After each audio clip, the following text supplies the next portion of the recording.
should have died the day I was born. The Kaminoans called it a genetic defect, but now I know it was just the first sign that something was wrong with me. They fixed my heart, strengthened my legs, and sent me back to the accelerated growth tank as if nothing had happened.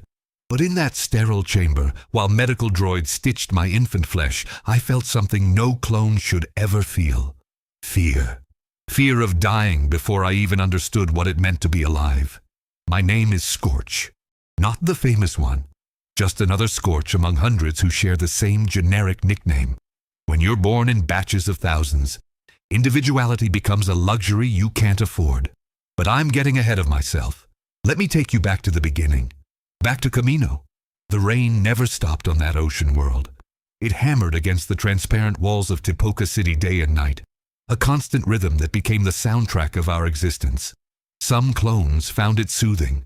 I found it suffocating. Each droplet was a reminder that beyond those walls was an endless gray ocean, and beyond that ocean was a galaxy we'd been designed to bleed for. I remember my first conscious memory with perfect clarity. Not because it was beautiful or meaningful, but because it was the moment I realized I was property. I was 6 years old. Physically, at least. The growth acceleration meant my body had the development of a 12-year-old human, but my mind was still catching up, still forming, still trying to understand why I existed.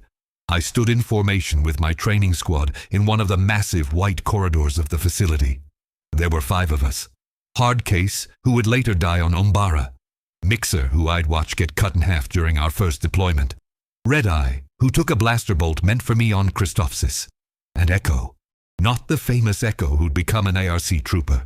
A different Echo. One whose name no one remembers because he didn't live long enough to matter. A Kaminoan supervisor glided past us, her long neck craning down to examine our formation. She didn't speak to us. She spoke about us to her assistant as if we couldn't hear, couldn't understand. "This batch shows acceptable cohesion," she said, her voice clinical and emotionless. "The defective unit has integrated adequately after corrective procedures." She was talking about me. The defective unit. I felt my brothers shift uncomfortably beside me. They knew I was different, had been different from the moment I came out of the growth tank with a heart that didn't beat right. But they'd never heard it said so plainly, so coldly. I kept my eyes forward, my face blank, exactly as we'd been trained. But inside, something twisted. Something dark and burning that I had no name for yet.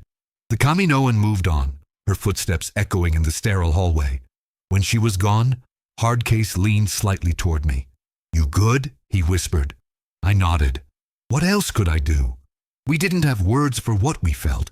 We barely had feelings at all, just vague impressions of rightness and wrongness, of passing or failing, of being acceptable or defective.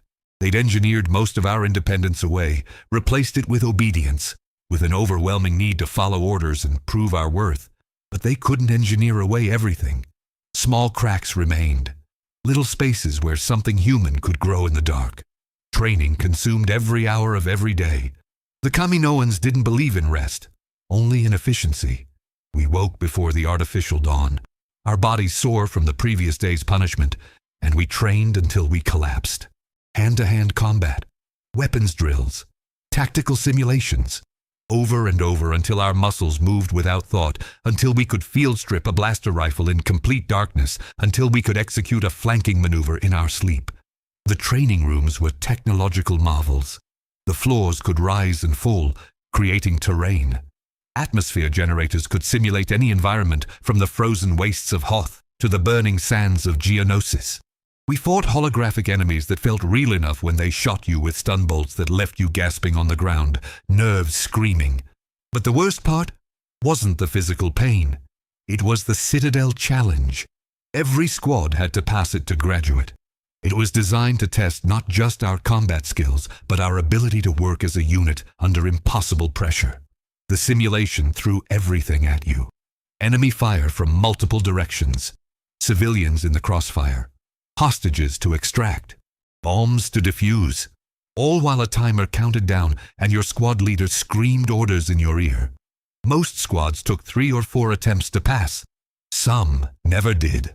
Our first attempt ended in disaster. Mixer panicked when the simulation spawned a group of civilians directly in our line of fire, and he froze. Just stood there, while battle droids poured in from both flanks. By the time Red-Eye dragged him to cover, half our squad was dead according to the simulation's parameters. We failed within 4 minutes. The Kaminoan instructor didn't yell. That would have been too human, too emotional. Instead, she simply marked our performance as unacceptable and scheduled us for another attempt in 2 days. Those 2 days felt like a lifetime. We trained harder, slept less, barely ate. The pressure crushed down on us like the ocean above Tipoca City, threatening to drown us if we showed even a moment of weakness. During meals, I watched other squads that had already passed. They sat straighter, talked louder, moved with confidence. They knew they had futures, that they'd be deployed, that they'd fulfill their purpose. We were still in limbo, trapped between creation and actualization. Our second attempt went better. We made it 12 minutes before a simulated thermal detonator took out our heavy gunner, and Hardcase made a tactical error that got the rest of us killed. Unacceptable. Again. The third attempt, we reached the extraction point. We could see the finish line. Then Red-Eye stepped on a mine, and the simulation ended in a cascade of failure. I remember standing in the training room after that third failure, staring at the holographic "Mission Failed" floating in red letters above us, and feeling something shift inside my chest. Not my defective heart, though that was pounding hard enough to hurt. Something else. Something cold and desperate. We couldn't fail again. A fourth failure meant recertification, which meant delays, which meant our squad would be broken up and redistributed to units that had already passed. We'd lose each other. We'd become replacements, spare parts to fill gaps in other people's squads. The thought of that felt worse than death, though I couldn't explain why. Echo, our squad leader, gathered us in our barracks that night. We sat on our bunks in a tight circle, and for the first time since I'd known him, he looked uncertain. "We're better than this," he said quietly. His voice was steady, but I could hear the fear underneath. "We've trained harder than any squad in our generation. We know the drills. We know the tactics. So why do we keep failing?" No one answered for a long moment. Then Mixer spoke up, his voice barely above a whisper. "Because we're scared." The admission hung in the air like a live grenade. We weren't supposed to be scared. Fear was inefficient, a weakness to be eliminated through conditioning and training. But Mixer had named the thing we'd all been feeling, the thing that made our hands shake and our aim waver when the pressure peaked. Hardcase laughed bitterly. "We're clones. We're supposed to be fearless." "No," I said, surprising myself by speaking. All eyes turned to me. "We're supposed to be obedient. There's a difference." Echo nodded slowly. "Scorch is right. They made us to follow orders, not to be brave. But maybe that's what we need to pass the Citadel. Not fearlessness, just the ability to follow orders even when we're terrified." It was such a simple realization, but it changed everything. We weren't supposed to eliminate our fear. We were supposed to function through it, to let our training override our terror, to trust in the system they'd built into our genes and our conditioning. Our fourth attempt at the Citadel Challenge began like all the others. The same simulated battlefield materialized around us. The same objectives appeared on our HUD displays. The same timer started counting down. But this time, when the pressure mounted and the chaos erupted and every instinct screamed at us to panic, we didn't. We followed orders. We executed our drills. We moved as one unit, 5 bodies operating with a single purpose. When Mixer had a clear shot but civilians were in the background, he held his fire and waited for them to clear, trusting his brothers to cover him.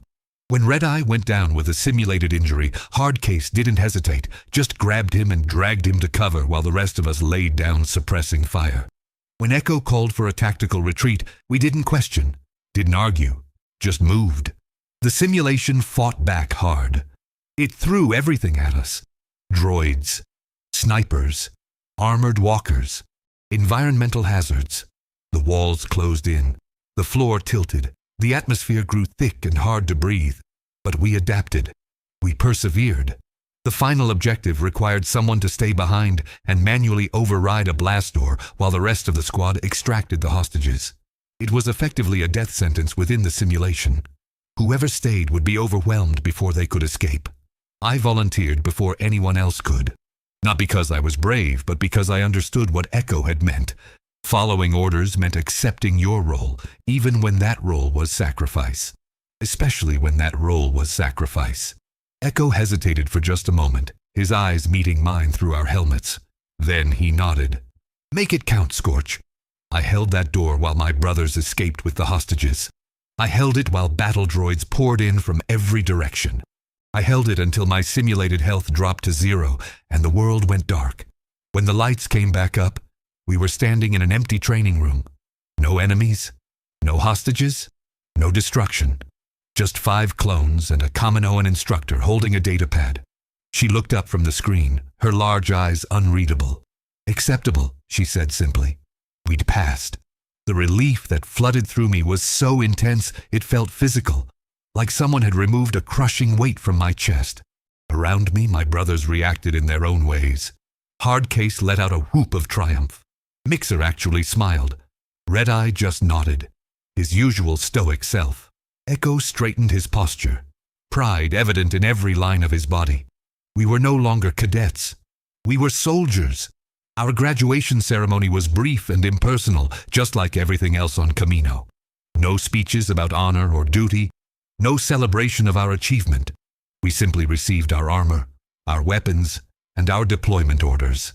The armor was white and pristine, still smelling of the fabrication facility. It felt wrong when I put it on for the first time, like wearing someone else's skin. But I'd grow into it. We all would. The armor would become part of us. A second identity that defined us more than the faces beneath ever could. The faces. That was the worst part, looking around at my brothers and seeing the same features reflected back at me endlessly. Same brown eyes. Same black hair. Same strong jaw and broad shoulders. We were living copies, mass-produced soldiers stamped out like ammunition. The only differences were the scars we'd earned and the small ways we tried to distinguish ourselves. Haircuts, tattoos, the way we walked or held our weapons. I'd gotten a small scar during training, a thin line along my left temple where I'd taken a ricochet during a live fire exercise. It was tiny, barely noticeable, but it was mine. The only thing about my appearance that was truly unique. Our deployment orders sent us to the 422nd Battalion under Commander Vil. We shipped out within hours, loaded into a transport with 100 other fresh graduates, all of us silent and nervous despite our conditioning. None of us had ever left Kamino before. The planet had been our entire universe, and now we were leaving it behind. Possibly forever. As the transport lifted off and Topoka City fell away beneath us, I pressed my hand against the viewport and watched the rain-soaked towers disappear into the clouds. I thought I'd feel something. Relief, excitement, fear, but there was only emptiness. A hollow space where emotions should have been. We'd been made for war. Now we were finally going to fulfill our purpose. The galaxy greeted us with fire. Our first deployment was to Christophsis, a crystal world that had become a strategic battleground between Republic and Separatist forces. The briefing was quick and brutal in its efficiency. Separatist droids had taken the capital city. Republic forces were pinned down. Our battalion was to break through the droid lines and relieve the trapped units. Simple objectives. Catastrophic execution. The transport shook as we descended through the atmosphere, anti-aircraft fire hammering against our shields. Through the viewport, I could see the city below, its crystalline towers shattered and burning. Smoke rose in thick columns that stained the sky black. Even from this altitude, I could see the battle raging in the streets, tiny figures exchanging fire amid the ruins. 30 seconds, the pilot's voice crackled over the comm. Around me, my brothers checked their weapons one final time. I could feel the tension radiating from them, fear and adrenaline mixing into something sharp and volatile. This was real. No simulation could prepare us for this. The enemies down there wouldn't use stun bolts. They'd use live fire, and if we died here, we'd stay dead. The transport lurched as we touched down, and the rear door slammed open. Beyond it was chaos.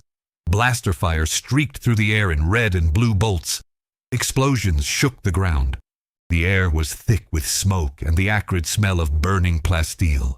Droids.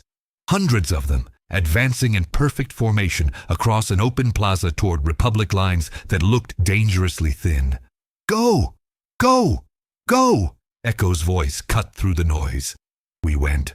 I hit the ground running, my training taking over, my body moving on autopilot while my mind struggled to process the overwhelming sensory assault. The ground beneath my boots was littered with debris, broken glass from shattered crystal formations that crunched with every step. To my left, a clone trooper I didn't know took a direct hit and went down hard, his armor smoking. I kept running. We'd been trained not to stop for casualties during an advance. Keep moving. Maintain momentum. Let the medics handle the wounded. But there were no medics. Not here. Not yet. We reached cover behind a collapsed crystal pillar, and Echo started barking orders. Mixer and Red-Eye to the right flank. Hardcase laying down suppressing fire. Me providing overwatch. Standard tactical formation, exactly as we drilled it 1,000 times.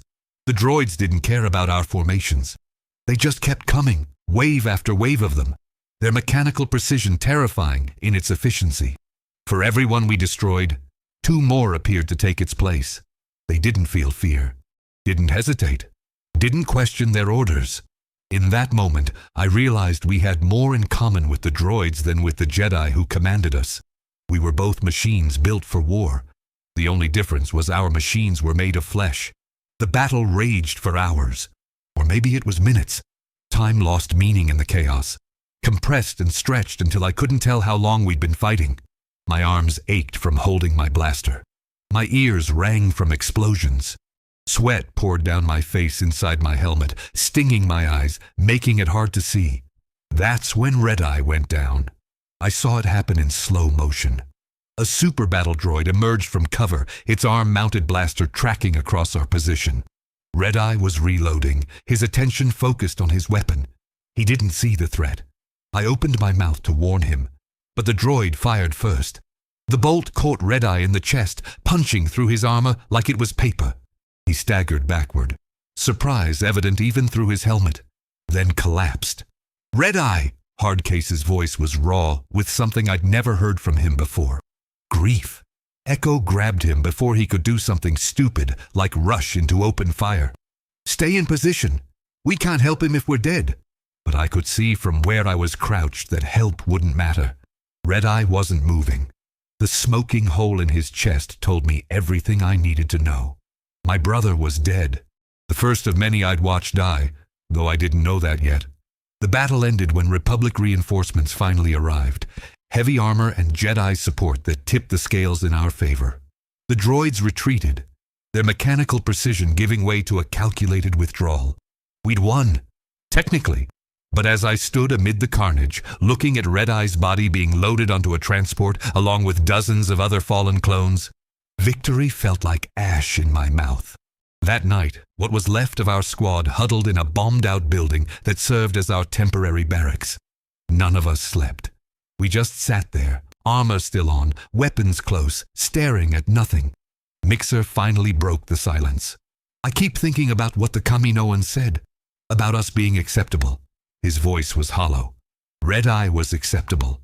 Better than acceptable. He was our brother. And now he's just gone, like he never existed. "They'll replace him," Hardcase said bitterly. "Assign some fresh shinny to our squad, and it'll be like Red-Eye never mattered." Echo's jaw clenched. He mattered. He matters. Don't let them make you forget that. But that was the thing, wasn't it? We were designed to be forgettable. Interchangeable parts in the Republic's war machine. When a clone fell, you mourned quickly, if at all, then moved on, because there was always another battle, another deployment, another opportunity to die for a cause you didn't fully understand. The war became our existence. Days blurred into weeks, weeks into months. We fought on worlds whose names I can barely remember now. Dusty planets and frozen wastelands and urban battlegrounds that all looked the same after a while. Different terrain. Same story. Hold this position. Take that objective. Push forward. Fall back. Repeat until you're dead or the war ends, whichever comes first. Christophsis had been our baptism by fire. But it was far from the worst. That honor belonged to Umbara, a nightmare world shrouded in perpetual darkness, where even your HUD's night vision struggled to pierce the gloom. We'd been deployed there to support a larger offensive, our battalion assigned to take a strategic airbase. Intelligence had said it would be lightly defended.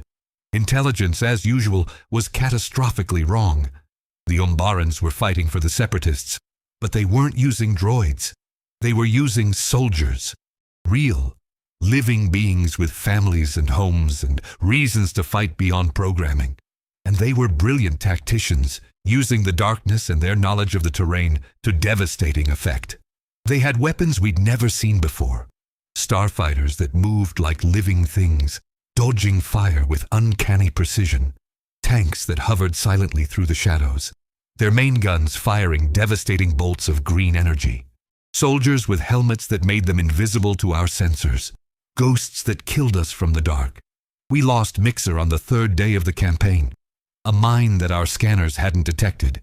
He was walking point, being careful, doing everything right. But it didn't matter. The explosion was so massive it vaporized him instantly. One moment he was there, calling back positions to Echo. The next there was just a crater and raining debris. We didn't even have a body to send back to Camino. By the time we reached the airbase, our battalion had been cut to less than half strength. My squad was down to just Echo, Hardcase, and me. 3 out of 5. Acceptable losses according to command. But there was nothing acceptable about watching your brothers die, about wondering when your turn would come, about lying awake at night and seeing their faces behind your eyelids. The worst part came during the final push for the airbase. Our Jedi general had been replaced due to injuries, and the new one, General Krell, had different ideas about tactics. He ordered us forward in a frontal assault across open ground against entrenched positions. It was suicide, and everyone knew it, but we followed orders anyway because that's what we were made to do. I watched an entire company get cut down in the first 30 seconds. Clones I'd trained with, fought beside, shared rations with. They advanced into a meat grinder, and they died, and more kept coming behind them because the order was to advance, and we couldn't do anything else. Something inside me broke during that assault. Not suddenly, like Red Eye's armor had broken under that droid's blaster fire. Slowly, like ice cracking under increasing weight. I realized that we weren't soldiers to the Republic. We were ammunition. Expendable resources to be expended in pursuit of objectives that we didn't choose and couldn't question. We took the airbase eventually. The cost was staggering. Bodies in white armor littered the battlefield so densely you could barely see the ground. But we'd achieved the objective, which meant it was a success. Command would file their reports, update their casualty figures, and requisition more clones from Camino to fill the gaps. The numbers would balance out. They always did. But then something happened that changed everything. Captain Rex discovered that Krell wasn't just incompetent. He was a traitor, deliberately sabotaging Republic operations and getting clones killed for his own purposes. When Rex confronted him, Krell revealed his true colors, attacked his own men, and had to be executed. I wasn't there for the confrontation. My squad was on perimeter duty, too far away to help. But I heard about it afterward, heard how Rex and the others had been forced to kill their own general, how they discovered that the Jedi they'd trusted had betrayed them. It shook something fundamental in all of us. If a Jedi could turn against the Republic, could deliberately get clones killed, then what were we really fighting for? Who could we trust? Echo tried to keep our spirits up.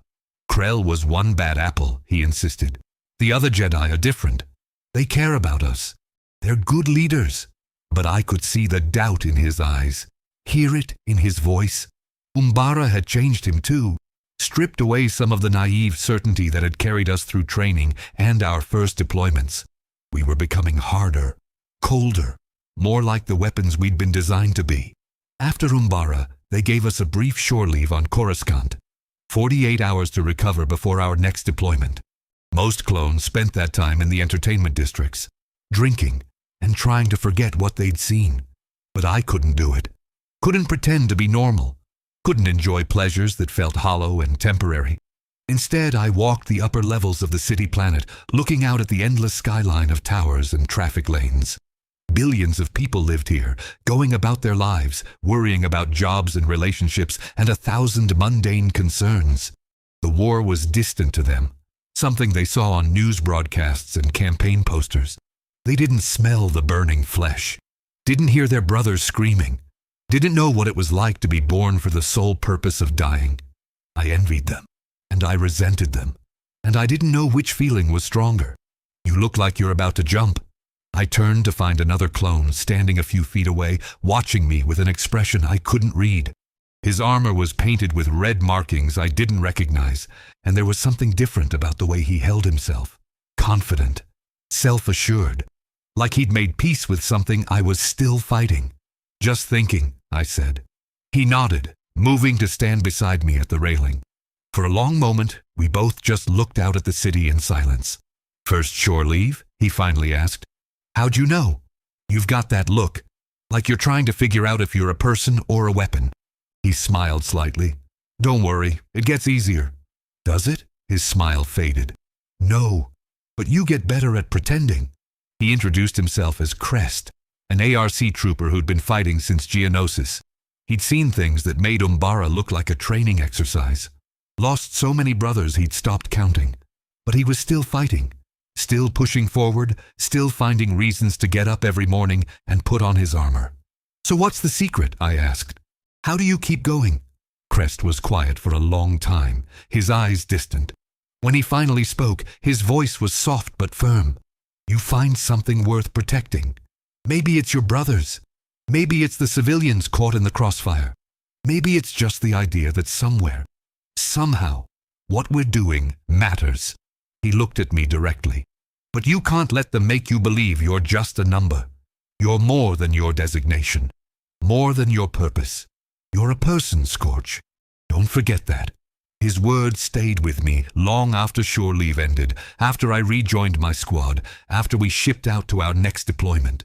They became a lifeline, something to hold on to when the darkness threatened to swallow me whole. But the darkness kept growing. The war dragged on. Months became years. More brothers fell. Hardcase died on Ryloth, sacrificing himself to destroy a separatist command ship. Echo went down on another mission, and I spent weeks believing he was dead before rumors surfaced that he'd been captured. I never learned if those rumors were true. By then, I'd been reassigned twice, attached to new squads with new faces that I tried not to learn too well because learning their names meant caring, and caring meant hurting when they inevitably died. I became efficient, cold, exactly the kind of soldier the Kaminoans had tried to create.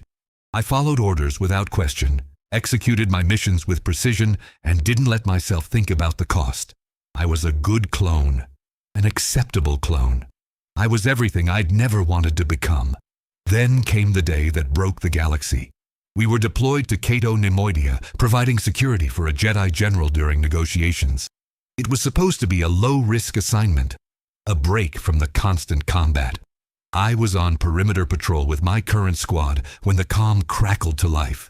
Chancellor Palpatine's voice, calm and measured, speaking words that didn't make sense at first.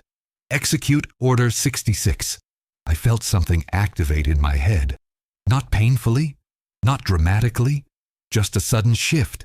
Like a switch being flipped, like falling asleep and waking up as someone else. The world snapped into sharp focus, and with it came absolute certainty. The Jedi were traitors, enemies of the Republic. Threats that needed to be eliminated immediately and without mercy. My squad moved as one, turning toward the building where our general was meeting with local officials. There was no discussion, no hesitation. We knew what we had to do, and we did it with the same efficiency we'd brought to every other mission. I remember raising my blaster, remember aiming at a target in Jedi robes, remember pulling the trigger, but I don't remember feeling anything. No anger, no regret. Just cold, absolute certainty that this was right, that this was necessary, that this was what I'd been created to do. The general fell. They all fell. Across the galaxy, thousands of Jedi were cut down by the clone troopers they'd fought beside for 3 years. The Jedi Order, which had stood for millennia, was destroyed in a matter of hours. And we did it without question. When the certainty faded, when the chip's influence loosened its grip, and I could think clearly again, I was standing in a blood-soaked command center, surrounded by bodies in Jedi robes. My blaster was hot in my hands. Smoke drifted from its barrel. What had I done? The question echoed through my mind, but I couldn't find an answer. I'd followed orders. That's what I was made to do. But these orders felt different, wrong in a way I couldn't articulate. The Jedi had been our generals, our leaders. Some of them had even been our friends, as much as clones could have friends. And we'd killed them. I'd killed them. Around me, my squad was already moving on, securing the facility, preparing for extraction. They showed no signs of distress or confusion. The chip had done its work perfectly, overriding any loyalty or affection they'd felt, replacing it with cold obedience. Only I seemed to be struggling with what we'd done. Maybe my old defect had made my chip work differently. Maybe the neural damage from my early heart condition had left cracks in the chip's programming. Or maybe I was just broken in a new way. The galaxy changed after Order 66. The Republic became the Empire. Clone troopers became Imperial soldiers. The war against the Separatists ended, but a new war began. One against anyone who opposed the new regime. Rebels. Dissidents. Anyone who remembered what the Republic had been before it was corrupted from within. We were the instruments of that corruption. We'd helped Palpatine seize total power, and now we were helping him maintain it. But cracks were forming in the Imperial machine. Some clones began to question. Some removed their inhibitor chips when they learned the truth. Some deserted, joining the scattered resistance movements that were beginning to form across the galaxy. I thought about deserting. Thought about it every day.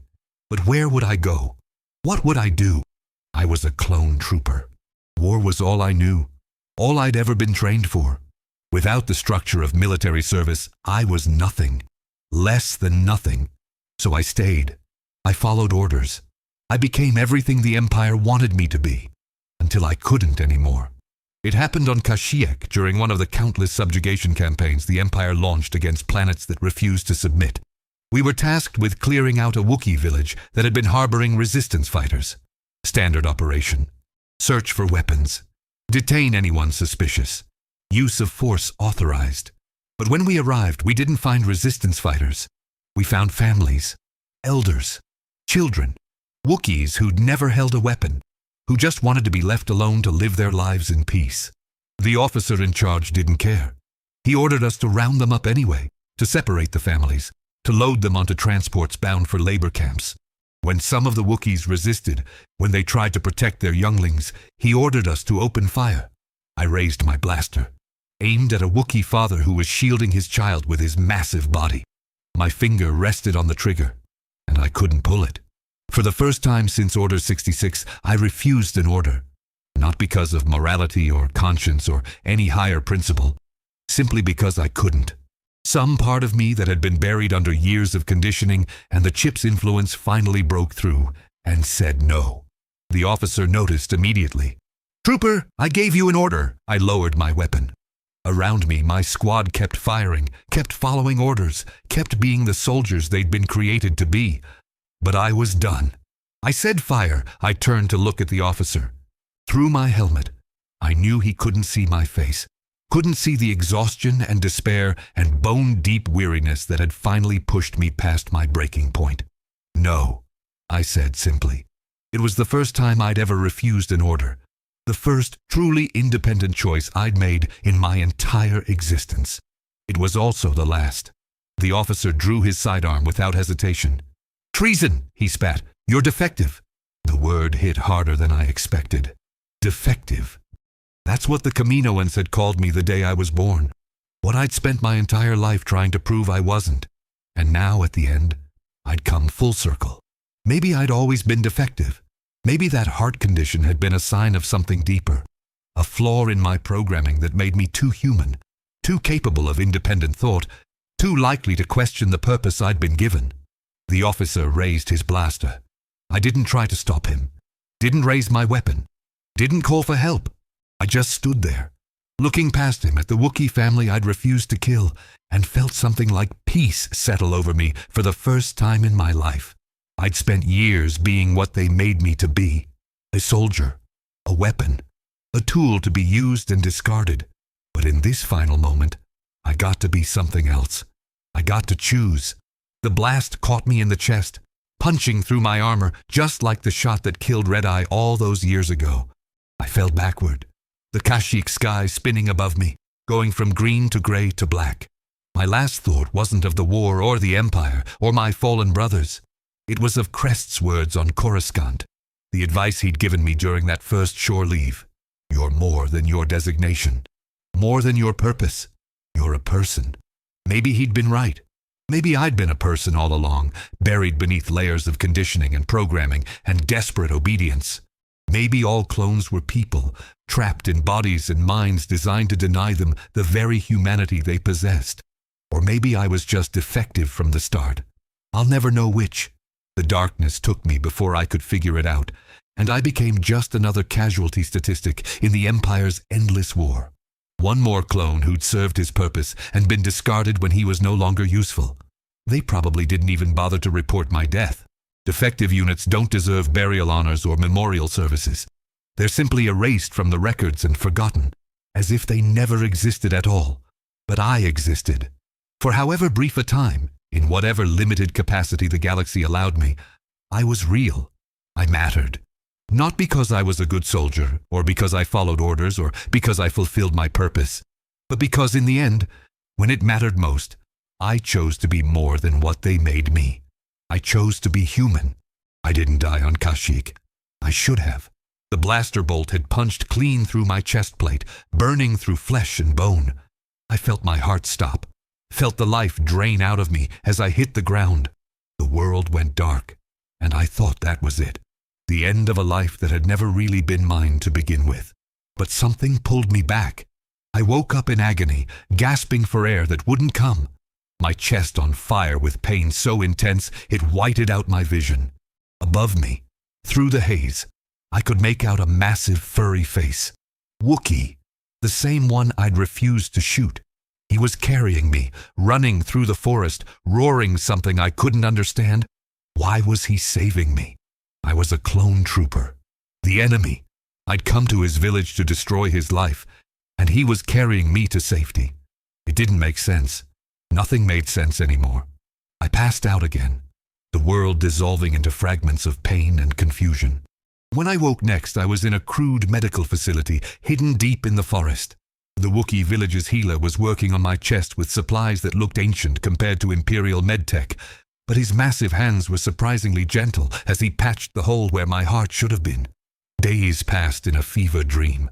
I drifted in and out of consciousness, my body fighting infection and trauma while my mind wrestled with questions I didn't have answers for. The chip in my head was still there, still functional, still compelling me to follow Imperial orders. But those orders were distant now, muffled, like voices calling from the other side of a thick wall. When I was finally strong enough to sit up, the Wookiee who'd saved me came to visit. His name was Targash, and through a translation device, he explained why he'd rescued me. You chose mercy, the device translated in a mechanical voice. You could have killed my family. Instead, you sacrificed yourself. That choice matters. I shook my head weakly. I'm a clone trooper. I was designed to follow orders. What I did wasn't mercy. It was malfunction. Targash's eyes, deep and ancient and impossibly wise, studied me for a long moment. Then he did something unexpected. He laughed. The sound rumbled through his chest like thunder through mountains. You believe you are broken because you showed compassion. Then I hope all soldiers break as you did. His words lodged somewhere deep in my chest, right next to the scar tissue forming around my wound. I wanted to argue, to explain that he didn't understand what clones were, what we'd been created to be. But the words wouldn't come, because maybe he understood better than I did. I stayed with the Wookiees for weeks, recovering slowly in their hidden village. The Empire was still searching for me, I learned. Not because they cared about one defective clone, but because I deserted in front of witnesses. They couldn't let that stand unpunished. It might give other clones ideas. During my recovery, I watched the Wookiee families, watched how they cared for each other, how they grieved their losses, how they rebuilt what the Empire had destroyed. They had something we clones had never been given. Purpose beyond war, identity beyond designation, love that wasn't programmed or conditioned. They were what we might have been, if we'd been born instead of manufactured. One evening, as I sat by a fire watching Wookiee younglings play in the trees, Targach joined me. He didn't speak at first, just sat in companionable silence. Then he asked a question that changed everything. "What will you do now?" I had no answer. I couldn't go back to the Empire. They'd execute me on sight. But I couldn't stay here either. The Wookiees had risked enough by harboring me. Every day I remained put them in greater danger. "I don't know," I admitted finally. "I'm a soldier. War is all I know." "Then fight," Targach said simply. "But choose your war." The idea seemed impossible at first. Choose my war? Clones didn't choose. We followed orders, executed missions, served purposes assigned to us. Choice was for real people, not manufactured soldiers with inhibitor chips in their heads. But I'd already chosen once, hadn't I? On that village clearing, when I'd lowered my weapon instead of pulling the trigger. That choice had cost me everything, but it had also given me something I'd never had before. Freedom. The word felt strange, even thinking it. Freedom was for civilians, for senators, for people who hadn't been grown in tanks and conditioned for absolute obedience. But maybe Crest had been right. Maybe we were people too, despite everything they'd done to make us otherwise. I left the Wookiee village 3 weeks after arriving. Targach gave me civilian clothes, forged identification documents, and enough credits to buy passage off-world. He also gave me something more valuable. A contact in the growing rebellion. A network of resistance fighters opposing the Empire's tyranny. "They need good soldiers," he said. "Soldiers who understand what they're fighting for, not just what they're fighting against." The journey to the rebellion wasn't easy. I had to move carefully, avoiding Imperial patrols and checkpoints, staying off the major hyperspace lanes. My stolen identity wouldn't hold up under serious scrutiny, and my face was the same as millions of other clones serving the Empire. Any Imperial officer could recognize me for what I was. But I made it.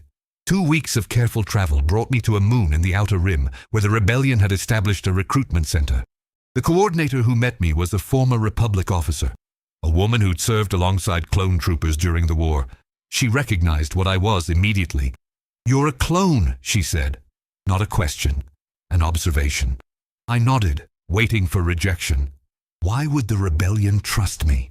I was living proof of how completely the Empire controlled its clone soldiers. One order could turn me back into the weapon I'd been created to be. But instead of turning me away, she smiled sadly. "You're not the first clone to find your way here, and you won't be the last." She pulled up a datapad, showing me files on dozens of other deserters. The Empire thought they could program loyalty with those chips. But they forgot that consciousness, once awakened, can't be easily suppressed. She assigned me to a squad of other defectors. Former Imperials, disillusioned Republic veterans, freed slaves, and 3 other clone deserters. We were all people the Empire had tried to break, tried to use, tried to discard. Now we were fighting back. My first mission for the rebellion was a raid on an Imperial supply depot. Simple objective: get in, steal weapons and medicine, get out. The kind of operation I'd done dozens of times for the Empire. But this time felt different. This time, I wasn't following orders. I was choosing to fight. The mission went smoothly until extraction. We'd loaded the transports and were preparing to leave when Imperial reinforcements arrived. A full platoon of stormtroopers led by a squad of clone officers I didn't recognize. "This is your last warning," the lead clone shouted through his helmet speakers. "Surrender or be eliminated." I raised my weapon, preparing to fire. Then I heard something that made my blood freeze. The clone's voice. The cadence. The slight accent that no amount of training could fully eliminate. I knew that voice. "Echo?" I called out before I could stop myself. The clone commander stopped mid-step. His helmet turned toward me, and for a long moment the battlefield went silent. Then he removed his helmet, revealing a face I hadn't seen in years. Older, harder, but unmistakably my brother. "Scorch!" His voice carried a mix of emotions I couldn't parse. "They told us you were dead. They told me the same about you. After that mission, I was captured, modified, rescued." His words were clipped, military. But I could see the pain behind his eyes. I've been with the 501st since Anaxes. Where have you been? How could I explain? How could I tell him about Kashyyyk? About the choice I'd made? About the path that had led me here? I left, I said simply. I couldn't do it anymore, Echo. Couldn't keep following orders that killed innocents. Something flickered across his face. Understanding? Sympathy? Or just the disgust of a loyal soldier confronting a traitor? You deserted. The words were flat, emotionless, but his hand tightened on his blaster. You broke your oath. What oath? I shot back, years of suppressed frustration boiling over. We never swore anything, Echo. We were born into service, conditioned to obey. Those chips in our heads make sure we can't even question our orders. Where's the oath in that? We serve the Empire. We serve tyranny, I interrupted. We helped Palpatine destroy the Republic. We killed the Jedi who trusted us. We're crushing entire planets because they want freedom. When does it end? Echo's jaw clenched. Behind him, his troops were getting restless, weapons trained on my squad. This was going to turn into a bloodbath unless someone backed down. You're confused, Echo said, but his voice had lost its certainty. The inhibitor chip, it must be malfunctioning. If you come with me, they can fix it. You'll understand. I don't want to understand. The words ripped out of me with decades of pent-up rage. I don't want to be fixed. I want to choose, Echo. Don't you remember? On Kamino, we were just property. During the war, we were ammunition. Now we're tools of oppression. When do we get to be people? For a moment, just a moment, I saw doubt flash across Echo's face. He glanced at his troops, at the Imperial insignia on their armor, at the weapons pointed at beings whose only crime was wanting supplies to survive. Then his expression hardened, and I knew I'd lost him. Open fire, he ordered. What followed was chaos. My squad scattered, returning fire while running for the transports. Blaster bolts seared the air, explosions shook the ground. I ran, my heart pounding against ribs that had barely healed, my mind screaming at me to fight, to kill, to do what I'd been trained to do. But I couldn't shoot Echo, couldn't make myself aim at my brother, even knowing he was trying to kill me. A bolt caught me in the shoulder, spinning me around. I hit the ground hard, pain exploding through my body. Through the smoke and chaos, I saw Echo advancing, his blaster trained on my chest. This was it. He was going to finish what that officer on Kashyyyk had started. I closed my eyes, waiting for the end. But the shot never came. When I opened my eyes, Echo was standing over me, his weapon lowered. His face was a mask of conflicting emotions. Duty warring with something deeper. Something the chip couldn't fully suppress. Go, he said quietly. Before I changed my mind, I stared at him, unable to process what was happening. Go, he shouted, raising his weapon again as if to fire. But I understood now. He was giving me an out, creating plausible deniability. If I escaped, he could claim I was too quick, that the situation was too chaotic. I ran, made it to the transport as it lifted off, my squad laying down covering fire. As we cleared the depot, I looked back through the viewport. Echo was still standing there, watching us leave. Then he replaced his helmet and turned away, becoming just another anonymous clone in service to the Empire. But I'd seen the doubt in his eyes, the crack in his conditioning. Maybe not today, maybe not tomorrow, but someday that crack would widen. Someday he might make the same choice I had. The months that followed were hard. The rebellion assigned me to missions across the galaxy, each one chipping away at the Empire's infrastructure. We freed prisoners from labor camps, stole supplies from Imperial convoys, rescued refugees from worlds being subjugated. Small victories that barely made a dent in the Empire's power, but victories nonetheless. I watched other clones join our cause. Some came willingly, like I had. Others were captured in battle and convinced to defect when they learned the truth about the chips, about Order 66, about everything the Empire had done. Each one carried the same burden I did, the weight of brothers left behind, the guilt of atrocities committed under the chip's control, the desperate hope that we could somehow make things right. We couldn't, of course. Nothing we did would bring back the Jedi we'd murdered or undo the suffering we'd helped inflict. But we could fight to ensure it didn't continue. We could be better than what we'd been created to be. 1 year after deserting, I led a mission to extract a group of clone deserters from an Imperial facility. Intel suggested they'd refused orders and were awaiting execution. High-risk operation, but we couldn't leave our brothers to die. The mission went sideways fast. The facility was more heavily guarded than expected, and we triggered an alarm during insertion. Fighting our way out meant battling through waves of stormtroopers and clones still loyal to the Empire. In the chaos, I came face to face with another ghost from my past. Commander Vil, my old battalion commander from Christophsis. He'd risen in the Imperial ranks, now leading an entire division of clone soldiers. "Scorch," he said, his voice cold and empty. "Still defective, I see." "Still following orders?" I countered. "Even when those orders mean destroying everything the Republic stood for?" "The Republic was weak. The Empire is strong." The words sounded rehearsed, programmed. "You should have been terminated on Camino. Your defect makes you a liability." As he raised his blaster, I realized something profound. Vil wasn't my enemy. The Empire was. And more than that, the system that had created us both was the real villain. A system that manufactured living beings and treated them as property, that implanted chips in their heads to ensure obedience. That convinced them they were less than human so it could use them without guilt. We were all victims. Even the clones still serving the Empire were victims, trapped by conditioning and technology and a purpose imposed on them from birth. I didn't kill Commander Vil that day. I couldn't. Instead, I disabled him with a stun bolt and kept moving, rescuing the prisoners and extracting before Imperial reinforcements arrived. As our ship jumped to hyperspace, one of the rescued clones approached me. "Why didn't you kill him?" he asked.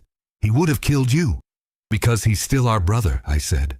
"And someday, maybe he'll wake up like we did. Maybe he'll choose to be more than what they made him." The clone looked skeptical, but he didn't argue. We'd all lost too many brothers to the Empire's brainwashing. Hope was hard to maintain when you watched people with your face commit atrocities without question or remorse. But I had to hope. Had to believe that somewhere in every clone trooper, beneath the conditioning and the chips and the programming, there was a person waiting to emerge. Because if there wasn't, if we really were just organic droids incapable of true consciousness, then nothing we did mattered. Years passed. The rebellion grew stronger. More clones defected, inspired by stories of brothers who'd chosen freedom over servitude. The Empire responded by phasing us out, replacing clone troopers with recruited stormtroopers who were easier to control and cheaper to produce. We were becoming obsolete, discarded by the very regime we'd helped create. Part of me felt satisfaction at that. Let the Empire abandon us. Let them realize that manufacturing slaves with the capacity for independent thought was always going to backfire eventually. But another part grieved for all the clone brothers still in service, still believing they were fulfilling their purpose, not knowing they were being slowly replaced and forgotten. I'm old now, or at least I feel old. Clone aging progresses faster than normal, the price of our accelerated growth. My body, designed for a decade of military service, is breaking down. My hands shake. My chest aches where the old wound never fully healed. My mind struggles to remember names and faces of all the brothers I've lost. But I'm still fighting, still choosing my war, as Targak advised all those years ago. Last week I received intel that shocked me. Echo had removed his inhibitor chip. He'd joined a group of clone rebels operating independently of the main rebellion, hunting down Imperial forces and liberating our brothers wherever they found them. He was free. Finally. Truly free. I sent him a message through encrypted channels. Just 2 words. "Welcome back." His response came 3 days later. "Never left, brother." Maybe he was right. Maybe none of us ever really left each other, even when we were on opposite sides. Maybe brotherhood transcended programming and conditioning and inhibitor chips. Maybe it was the one thing the Kaminoans couldn't engineer away. The flaw in their perfect design that gave us the capacity to become more than weapons. I don't know how much time I have left. My body is failing faster now, systems shutting down one by one. But I'm not afraid of death anymore. I made my peace with it years ago on Kashyyyk, when I chose mercy over obedience. What I am afraid of is being forgotten. Not me specifically. One defective clone doesn't matter in the grand scheme of galactic history, but all of us. The millions of clones who fought and died believing we were serving a noble cause. The brothers who never got the chance to choose, whose chips kept them obedient until the day they died. The ones who woke up too late, who removed their chips only to realize the full horror of what they'd done under the Empire's control. We mattered. We were people. And someone needs to remember that. So I'm recording this, my story. Not because it's unique or special, but because it's common. Because thousands of clones lived and died with similar experiences, similar doubts, similar moments of choosing between duty and conscience. Most of them didn't survive those choices, but we all made them, in our own ways, in our own times. The galaxy sees clone troopers as a historical footnote, manufactured soldiers who served their purpose and faded into obsolescence. But we were more than that. We were brothers. We were victims. We were warriors and slaves and sometimes heroes. We were people trying to find meaning in lives we never asked for, trying to be more than the purpose we'd been assigned. Some of us succeeded. Most of us failed. All of us tried. The war is almost over. The rebellion is winning, slowly but surely dismantling the empire that we clones helped create. Soon, the galaxy will be free again, but we won't see it. By the time the new republic rises from the empire's ashes, most of the clone generation will be gone, our accelerated aging claiming us years before our time. That's okay. We weren't meant to see peace. We were weapons, and weapons don't get happy endings. But maybe our sacrifice will mean something. Maybe the galaxy we die defending will be better than the one we were born into. Maybe that's enough. I think about Red Eye sometimes, and Mixer, and Hardcase. All the brothers who fell believing they were doing the right thing, serving a worthy cause. They never got to choose. Never got to wake up and realize what they were part of. They lived as soldiers and died as soldiers, and maybe that's all they ever wanted. But I like to think they'd understand why I left, why I chose to fight for something I believed in rather than something I was programmed to serve. I like to think they'd forgive me for abandoning the squad, for deserting my post, for becoming the very thing the Kaminoans feared when they called me defective. I like to think they'd be proud. The pain in my chest is getting worse. Medical droids say my heart is finally giving out, weakened by decades of stress and that old wound that never properly healed. I've got weeks at most, maybe days. The other rebels offered to put me in Bacta, to try and extend my life a little longer. But I refused. I'm ready. I've fought long enough. My last mission is tomorrow. One final strike against an Imperial facility holding clone prisoners. They asked me to sit this one out, to rest, to save my strength. But strength for what? I'm dying anyway. Might as well go out doing what I do best. Might as well make the choice one last time. If you're reading this, if you're one of the few people who will ever know this story, remember something for me. Remember that we were people. Flawed, broken, conditioned people. But people nonetheless. Remember that some of us chose to be better than what we were made to be. Remember that in the end, when it mattered most, some of us stood up and said no to the darkness. We were clone troopers, born in tanks, raised for war, created to be expendable. But we were also human, and that made all the difference. Tell our brothers we tried. Tell them we fought. Tell them that when the choice came, some of us chose freedom over servitude, mercy over cruelty, conscience over programming. Tell them we were more than our designation, more than our purpose. Tell them we were people, and we mattered.